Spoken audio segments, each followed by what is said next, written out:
And how is it that, and how is it we now have that person's past if we have not replaced them?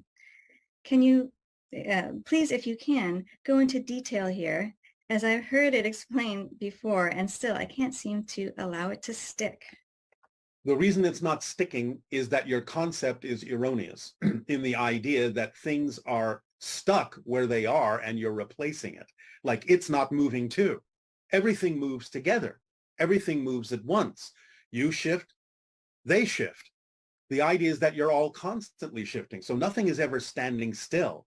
You're not replacing anyone. You may be taking over, euphemistically speaking, the spot that they used to occupy, but they don't occupy it anymore.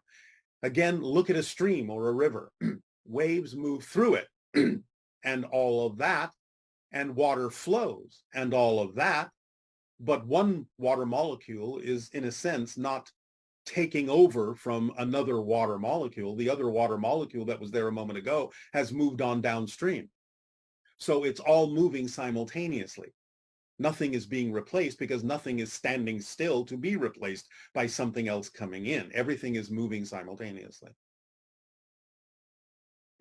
Thank you, Bashar. We have a bunch of questions about animals. Yes. Do animals have silver cords, and do they understand death? Animals and any living thing in that sense, and even inanimate objects, have types of energetic connections you could refer to, if you wish, as a type of silver cord. They're a little bit different than those experienced or created by humans, but the idea nevertheless is that everything physical has a connection to the non-physical energetically, and you could refer to that connection as the silver cord, from individual physical mind to higher mind, physical being to non-physical being. Animals understand death very clearly because they do not experience the idea consciously as such an abrupt transition as humans have because of their belief systems.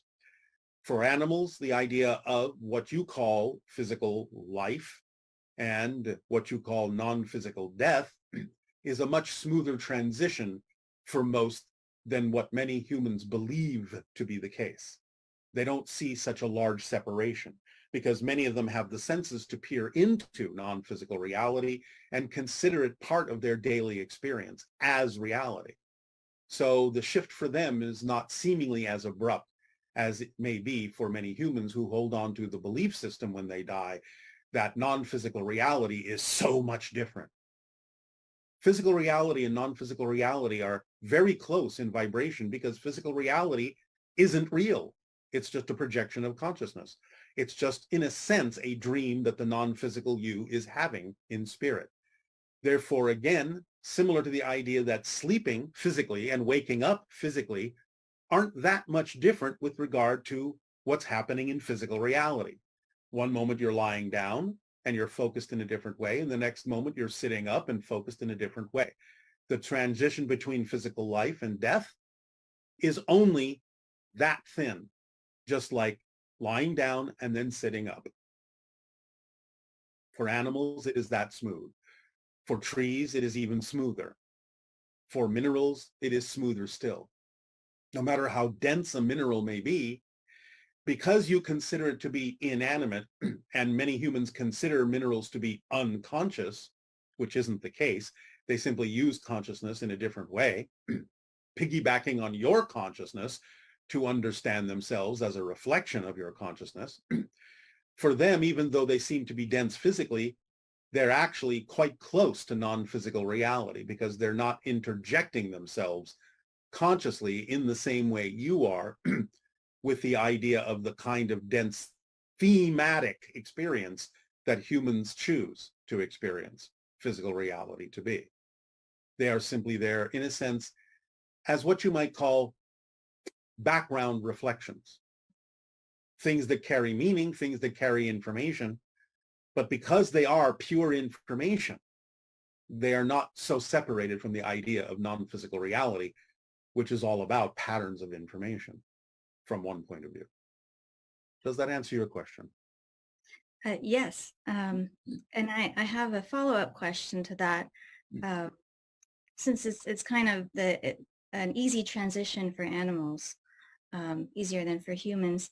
Last week we talked about euthanasia Yes. and how, there's sometimes guilt about having to euthanize one of your pets.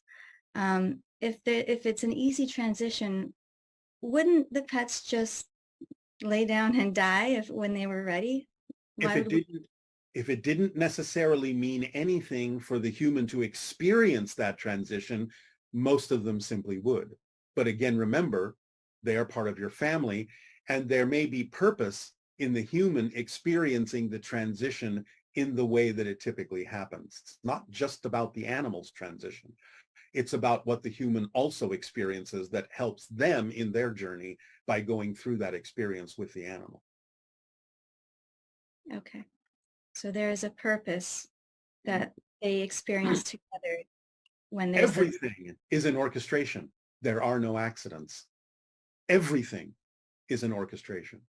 All you have to do is look deep for the meanings and what you're getting out of it and why you're experiencing it the way that you are experiencing it along with the animal. Because it allows you to go through certain processes of grieving and letting go and reconnecting on a different level and many other reasons for why it may be happening the way that it's happening. An animal on its own, out in what you say, the wild, may just simply leave. If there is no purpose for it to interact with any other kinds of beings, it may just simply leave. Okay. This question is about spiders. Are spiders closer to their silver cords than humans, since they weave literal silver cords throughout their lives? It's not that they're closer to them. They may have a different kind of understanding since they are the reflection of interconnections and webs, but it's not that they're closer. They may just have a different understanding, a deeper understanding, a different kind of relationship and connection to the idea of any kind of connection or cord that would be reflective of the idea of webs and interconnectivity.